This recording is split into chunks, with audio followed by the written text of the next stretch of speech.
Howdy, everybody. Hope you're having an amazing time wherever you may be. I'm back again for some more Intcode computer programming, a continuation from the previous video, so feel free to look there if you'd like to get started and work on it with us. But before we get into the new day, I just want to mention it was great to hear all your input and look at all your comments, and look at some of your code. I think all of you did amazing stuff. One particular thing of note that I thought was really cool was um, the ability to solve part two of day two, the initial problem, just by using like math. So if you looked at my solution, I brute forced it. And the ability to use math to kind of help figure out the problem, I think is pretty cool. That was kind of a cool thing. But anyway, this is all just to say I really enjoy looking at your code, comparing and contrasting. I think because it's day two and we start off early, a lot of the solutions look pretty similar, right? It's like everyone kind of had some memory and an instruction pointer, and then you kind of walked through those and performed the instructions based on what you were giving. So we're adding some complexity today, and that's obviously going to cause some some more thought that needs to go into how you're going to design your data structures and the algorithms you use to help solve the problem. But with all of that, I think we should just get into it. So let's do that. Um, so here's the day. Again, it's if you haven't been following along, we're doing all of the int code days for the year 2019 for Advent of Code.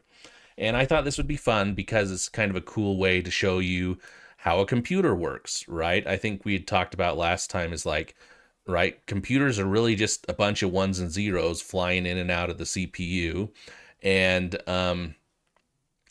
those can be seen as sort of integers with this int code thing at kind of like a really high level, right? And so from there you can create like little instructions that, like each instruction has a number and then some kind of number of parameters, and then the CPU can look at those and say, oh, this is what I need to do, and we'll do that work and then return the results to you, right? So again, this is mostly just a way of like thinking lower level to get an idea of what's happening. And I just want to make one final note before we actually get into the day.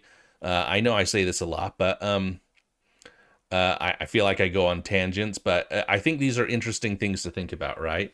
When you're writing a program in Python or Java or even Rust, a lot of high level things are happening, right? Variables just exist. You call functions that do somewhat magical things, right? We don't always think about like what that translates to, like what the computer has to do that.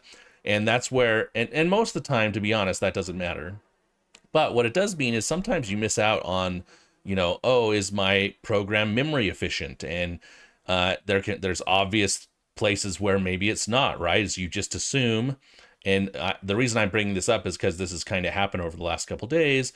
You just kind of assume that memory is infinite, but it is actually not infinite. And so as you're just adding stuff and storing stuff all over the place, eventually your computer says, "Hey, I don't have enough memory."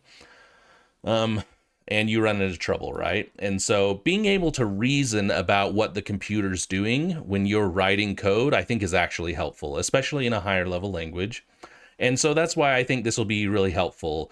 It'll be a good reminder to me of the work I did, in my college years, and hopefully it will teach you, how does the computer work? How does it take your code and actually process it, right? So if you remember, we'd already kind of started solving it, right? So I can just I can show you here. We kind of had this very simple. We had an instruction pointer and some set of memory, and we had three opcodes, right? It was add, multiply, and halt. And the idea was you give them parameters and you perform those operations, right? Like take the value at position 9 and 10 and add it. Um, and I think I've like done some stuff here, but I think this was 4, right? And then this was probably 8, something like that. But the idea is, or it was 3 and 7 probably.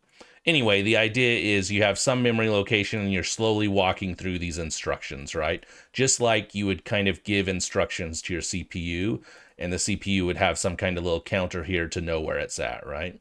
So we're doing the same thing, but we've added some more complexity to it. That's the way to think about day 5. And so what is the complexity we've added? Well, we've added 6 new operations. So this is an opcode. There's opcodes 3 and 4, which are for input and output. And they are basically saying you're going to read from input or write to output some value, right? And so you're going to get one parameter for each of these. If you remember the previous day, we had 4 parameters and then no parameters.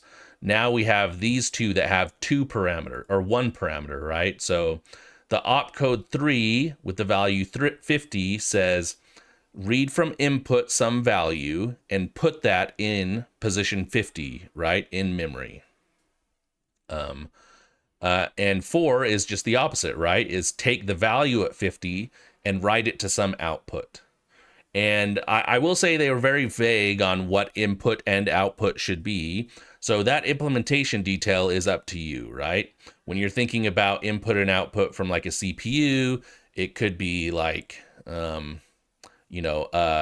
disk or some other thing, right? Is your program is reading input from some disk or from standard in, those type of things, and processing it, putting that stuff in memory, right? So I think this is what it's trying to simulate at a very high level. How you implement that, again, is up to you. For me, I just used vectors, right, lists. And I think this one I did a vec deque, so I could just pop values off of it as long as I had it. And then I just had a list that I appended to for the output, right? We'll look at that in a second. But the other ones we had, the other ones we added were from part 2 of the problem, this jump if true and jump if false, and then less than and equals. So more operations, more instructions that you need to implement, right? These jump if ones are basically checking the value of the first parameter and saying, hey, if it's non-zero, then you're going to update the instruction pointer, at least for jump if true. Otherwise, you just keep moving on. And jump if false is if it's 0, if the first parameter is 0, you want to update the instruction pointer to the second value, right? And we'll go over an example here, but you can think about these as like your jump statements or your go-to type things in older programming, if you're familiar with that. But this is how you'll see it working. This is how your Rust code or whatever would actually turn into like assembly or something like that, right? Is they'll have these jump to different positions in your memory based on some value, right? And that's what these are doing. These are like your branching conditions is the way to think about it, right? And then obviously because we're branching, we want to have some way to start determining when to branch or how to branch. And so we have this less than and equals. And basically these just do an evaluation, right? If the first parameter is less than the second parameter, then it's going to be true. So you put a 1 in the third parameter. And equals is the same, but you just check if the first and the second are equal. And if they are, you put a 1 in that third parameter. Otherwise, you put a 0 for both of those, right? So again, these ones have 3 parameters. These ones have 2 parameters. And we have 2 new ones that have 1 parameter. So there's a lot of new parameters, new operations, and new parameters that you need to deal with and manage. Okay, what's the other thing the other big thing they talked about? And if it's not totally making sense, we're going to go over an example that I hope will illustrate all of this so you can see what's going on. But the other thing they said was, well, it turns out your parameters have come in 2 types. The first is position mode, and that is the way that we've done it before, right? Is like when you're looking here is when you look at the value 9, what it's saying is refer to memory location 9, which is right here, right? But what they say is it can also be in immediate mode. And what that means is it's not the value at position 9, it's the actual value 9. So I think when I'm going over the examples today, you'll see like I'll try and say like the actual value or say immediate modes to help you understand that. But basically what they're saying is now you need to think about how those, is it a positional mode or immediate mode parameter, and that will change what the value is. It's not the value at an address, it's the actual value when it is immediate mode. Well, how do you know then whether it's a position mode or immediate mode? And what they say is that actually comes from the opcode. So all of our opcodes have just been single digits, right? But what's been inferred is it's actually a bunch of zeros, right? So it was inferred that it was 1, 2, 3. It's not even going to show it in my thing, but it was inferred that there's a bunch of zeros in front here, right?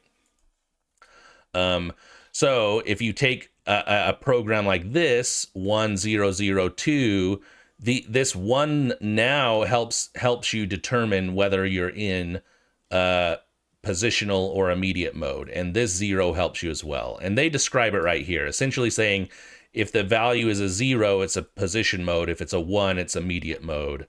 And your job is to break up that opcode now. So the first 2 digits, the low end of the digits, is always the opcode, and then the rest of these are the positional parameters, right? Or they're the mode of the parameters, where a 0 is positional and a 1 is immediate. And so I'll just show you this example, but we'll go through these. So for 1002, 02 is the opcode, so that's this part right here. And then this 0 represents the first parameter, and because it's a 0, it's position mode. And then the 1 here is for the second parameter, meaning it's immediate mode, which again means we want to evaluate we want the actual value, not the value pointed to at that location, right? Not a pointer. The way to think about it is position mode is a pointer to a memory, and this is the actual value, right? And then the third one, because there is no third value right here, it defaults to 0. There's no leading 0. So it is the third parameter is in position mode. Okay, well, if that's all confusing, hopefully I can give you an example. It took me a while to grok this. It turns out you can just do some math. At least that's the way that I solved it. I'm sure there's other ways to do this, but excuse me, you can kind of do some math to easily figure out which each of the parameters modes are. But I think it will help to go through an example. So let's start it up. Here I have a new program. You've noticed I've modified a little bit. We still have our instruction pointer. I've organized our memory a little differently. Obviously, memory in real life doesn't look like this, but I thought it would help us like step through it, right? Like here's the first memory location on each of these lines, and I tried to break it up by instruction, right? So here's all of our instructions, including some of our new ones, okay? And now I have some input and some output, right? So those are the two things we kind of need to track now for day 5, right? And I think we should just step through this. So remember now 3 is one of the new ones, and that is to read from input. And because there's nothing in front of it, we're doing all positional mode parameters. So we're going to say the value or the memory location 27 should get the next input, right? So I'm going to do that right now. So 5 is the first one. So we'll do that and we'll strike through it, say we've got it. And we're going to put that in location 27. Oops, 5, right? Now we update our pointer to 2, and the computer can now move on, right? So now we're going to process this instruction because we're at position 2. So 328, this is read from input and put it in position 28. So we'll do that again. That's this one. And so we'll put a 3 there. Then we'll update our pointer to 4. And now we have an old operation, 2, which is multiply. But notice now we have a positional parameter is the first one, this 0 right here. And then we have an immediate parameter. which is right here, which means evaluate the actual value, right? So we're saying the get the value at position 27 and multiply it by 2 and then put it in position 27, right? So we're going to get position 27, multiply it by the actual value 2 and just put it back in there. And so 27 is 5. We're essentially doubling it, the way to think about it. So we put 10 there, and now we update our instruction pointer to 8, and we move here. Notice we're doing the same thing, but I'll step through it once just really quick. Again, it's 0, 2 is the opcode, right? The operation we want to perform, which is multiply. And 0 means this is a pointer to a memory location, and this 1 means that this is the actual value, right? So we're going to take the value at memory 28 and multiply it by -2 and put it back in there. So that's this right here. So 3 becomes -6, and then we're going to update this to now 12, right? So we have a new operation, 1007. So 07 is our thing. Let's go look and see what it is. 7 is, I will find it, I promise, less than. It's the less than operator, right? And it's saying that the first parameter is positional and the second one is immediate. So we're saying the value at 27 less than 25 and put the result of that in 29. So position at 27 is 10. So we're saying is 10 less than 25? It is not. So we're going to put a 0. Did I do this right? Oh, I really hope I did this right. No, it is less than 25. Is 10 less than 25? It is. So we're going to put a 1 right here, right? In position 29. And we're going to update our pointer instruction to 16. Now we have another new one, which is 5. And 5 is jump if true. So it says if the first parameter is non-zero, update the instruction pointer to the second parameter, right? So 5 is going to say, is this true? Is it non-zero, which it is, but 29 is right here. Is it non-zero? It is. So we're going to update the instruction pointer to 4. Like that, if that makes sense. Now, what does this do? Normally, we would move to right here, right, if we're reading it linearly. But you have to remember how a computer is thinking. The computer is using this instruction pointer. It's saying, where's my next memory thing that I want to process? Where's the next thing that I want to process? We've just changed it, right? So now the computer is actually going to process up here at 4. And so let's just keep walking through it, and I think you'll see what's going to be happening, right? So we're going to do the same thing again now. We're back at this place. The instruction has not changed. It's still take the value at 27, double it, and put it back. So we're going to do that. And then we're going to update our counter to 8. And then we're going to do this one again, and this one is timesing it by -2. So now this is 12.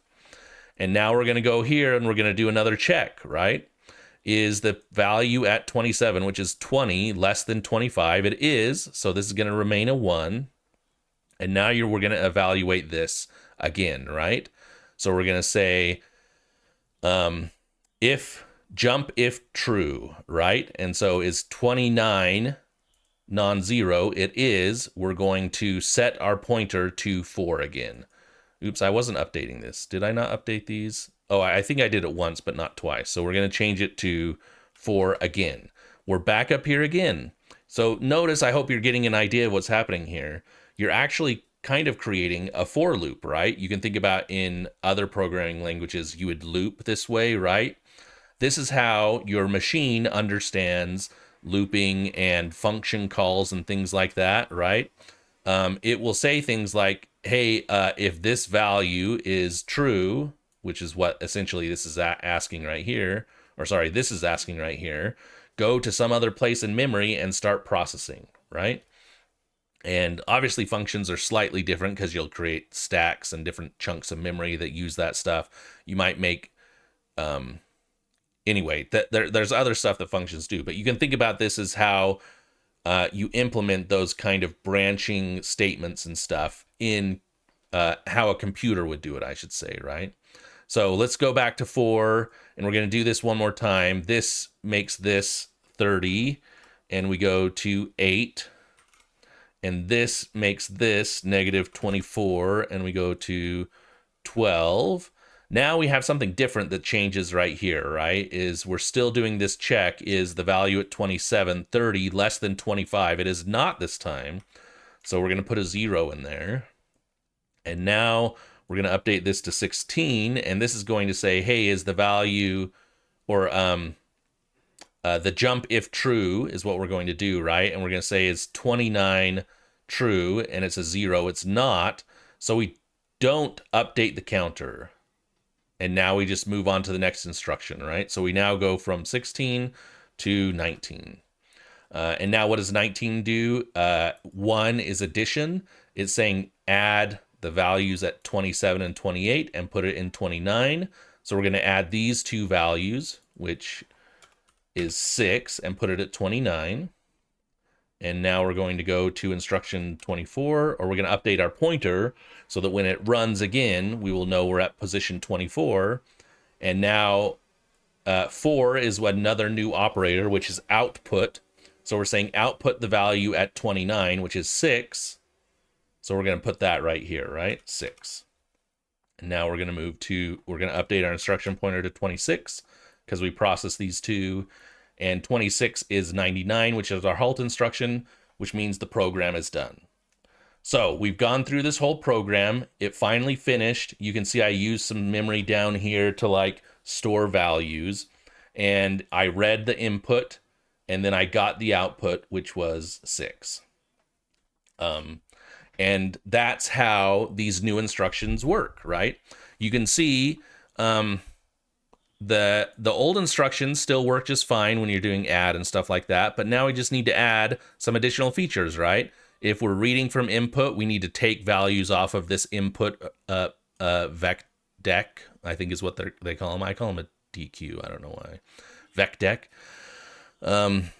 And if it asks to output it, we pop that value in the output.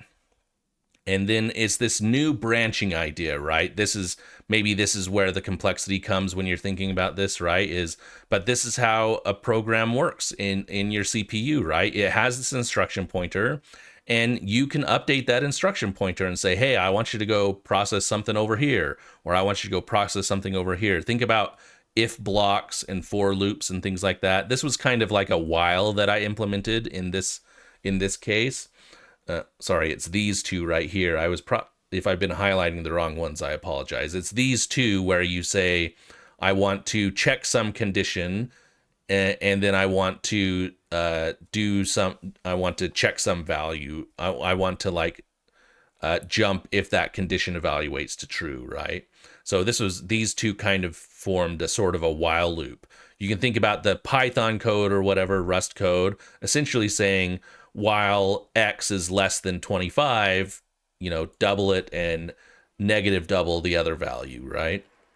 So you just kind of keep doing that until you until you get done with it, and then you can move on to these last parts, right? So how does all of that look in code? How do you go about implementing all of this stuff, right? Our memory layout has not changed much. Obviously, we have new instructions we'll need to add, but we still have an instruction pointer, and now we need to also add our input and output, right? So we have these two new things that we kind of need to store. And we can just talk about that a little bit, right? So maybe I can tell you really quick for part 1 and part 2. Basically, they said, I'm going to give you a new program. You're going to run it with some input, and you should expect some values as output. Right. And so that's all we're doing for part 1 and 2 is we just run the program with different inputs. And then we, the output of the program is the answer to the problem. For part 1, it said it's going to give you multiple outputs, and all of them should be 0 except for the last one. So that's why I do this assertion here. But again, essentially, once you've implemented all the computer program stuff we talk about, solving the actual problem is not that hard. You just create a new program with some input, run it, and get the answer. And you do that twice, right? Okay, so what did I do? Well, the first thing to think about is we changed the way that we handle the parameters. We now have a position mode and immediate mode. And so it felt to me like having some kind of enumeration of those would be helpful. And I don't know in the end if it was how helpful it was. You could potentially have just done this on your own. But one of the reasons it helped me is when I was doing my debug. I don't think I have my debug code anymore in here, but it was really nice to be able to like look and see what it was evaluating as positional or immediate and what those actual values were. So when you're doing like an addition, I could see like, oh, this one was a positional, this one was an immediate, and that's how, that's how we got the two values or whatever, right? But given that, like I said earlier, it's fairly easy to do some math. So if we want to make a new parameter for one of the things, right? So like if we're saying like, what's this parameter right here? I guess this, like what's this parameter right here? Is it immediate or positional? Obviously we need the opcode, but if we have the opcode and this value right here, we can then do the math, right? And so that's what this is right here, is we just do the math. As we say, I'm going to, essentially what we're doing is we're pulling out in the math like this value for parameter 2 and this value for parameter 1. And based on those modes, we can then create our thing, right? So that's I added that to it. And so now all the instructions are, their enumerations include parameters, right? So add has 3 parameters, multiply has 3, those are the old ones. We now have input, outputs, our jumps, and our comparators. They all take parameters now, right? And then for our computer, what did I do to update it? Obviously, I have some input and some output now that I need to be interested in. Again, I felt like a vecdec or a vecdec, I guess I should start saying it. I think I've said that wrong before. Was easy for the input because you can just pop off the next value. For the output, we just store it as an array. These are things that I could easily see changing over time because maybe you have multiple inputs or the inputs are streamed some way. So, we'll wait and see what comes in the following days to see if we need to make those changes. But for now, that seemed like a simple enough example. Our indexing didn't change at all. And then when we create our new program, we include the input and an empty output. Okay, the last big change that I made was I wanted to get all of your input on using macro rules.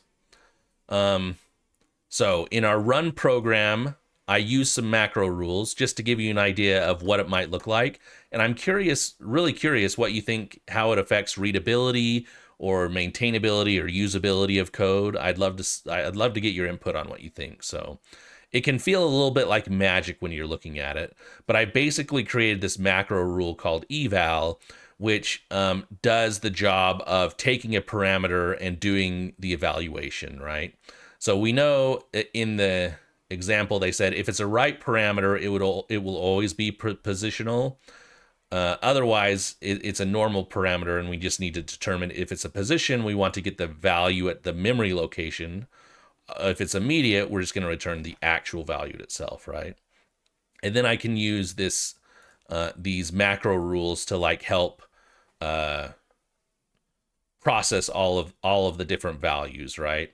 So I'll show you the different examples, right? So here's again, all that's really changed in the run is I've added new operations, but I thought it would be a good idea to just like, how might you start doing this as the operations get very big and there's lots of them? And this is not the only way. I've thought about what if instead of enumerations, or maybe you still have an enumeration of operations, but you have like, I don't know, your own structs or your own, I don't know, some other thing for each operation that kind of does this work for you.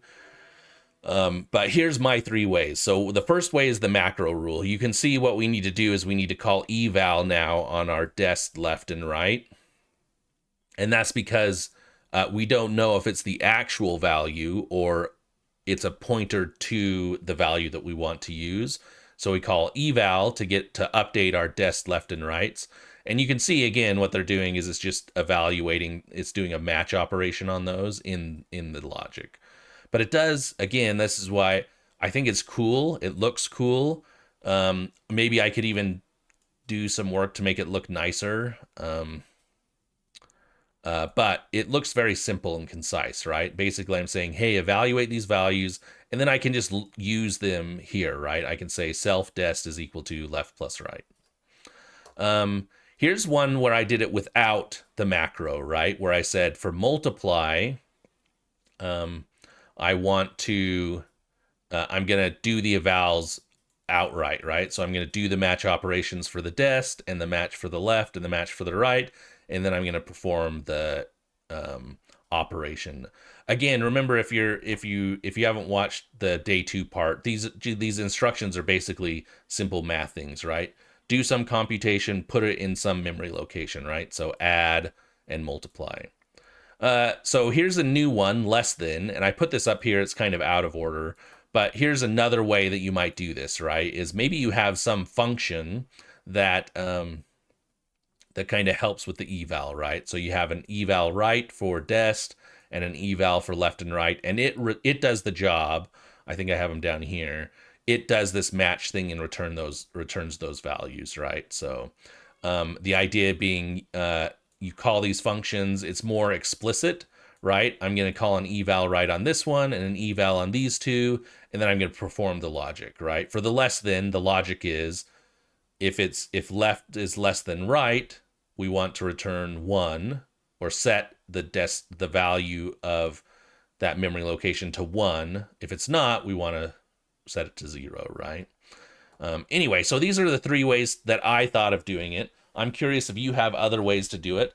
And especially, what do you think about the macro rules, right? Is using a macro like this helpful? Do you think it makes sense? This, to be honest, especially in Rust, feels like magic, though all of the macro-y style stuff in like C and C++ also feels like magic, if I'm honest. Um, uh, so do you like this macro way, or do you like it very explicit like this? This feels a little verbose though, and maybe like you're looking at it and it kind of falls apart.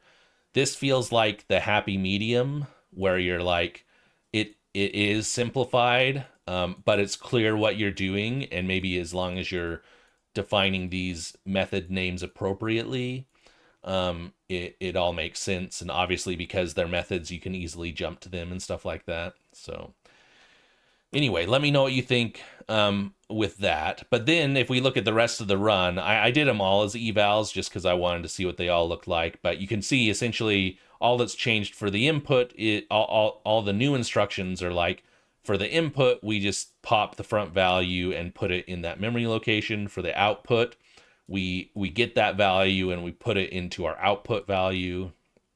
For our jump if true, we just check the value and update our instruction pointer. This is like the new thing, right? Is before we weren't modifying our instruction pointer, but now we are. And so that's the same thing with the jump up faults. Okay. And then our next instruction obviously changes because we have a whole bunch of new instructions. And I did a macro rule for this one. So if you remember previously, we had a bunch of just, hey, update these values. Now I have this macro rule where I say, hey, param, which takes an instruction and the number of parameters it takes, either 3, 2, or 1. I couldn't quite figure out, there might be some way to just do this in macro logic where you just say, oh, there's 3 of them and then it builds 3. Anyway, this worked well enough for me, but you can see here I'm using a macro rule for the instructions. So now my instruction list is just add with 3 parameters, multiply with 3, input with 1, and so on and so forth, right? But I mean, that's the bulk of what changed in there. Otherwise, most of it was just, if you go back to the original code, all you would really be doing is adding your inputs, outputs, and your jumps, if trues and falses, and then your comparators. Obviously, I had to do this with the instruction pointer, right? We have new, like, incrementers for our instruction pointers, so that's helpful. Um, oh, and then this was some testing. I wasn't sure if my math was going to work, so I kind of did this thing just to make sure it all worked based on that. So anyway, those were the changes. Again, it took a little bit more thinking. Maybe the big change in your program would be like, how do you handle inputs and outputs? I'd definitely be interested to see how you did that. And if it's very new to you, this updating the instruction pointer right here may be kind of interesting, right? This operation isn't much different than these two, right? Is you're essentially like these are multiply operations, and this one's the um, less than operation. This one you could probably figure out pretty easy, right? Is to say, oh, well, I just do a comparison and put a 1 or a 0 down here in this position or in this memory location. Not too tough.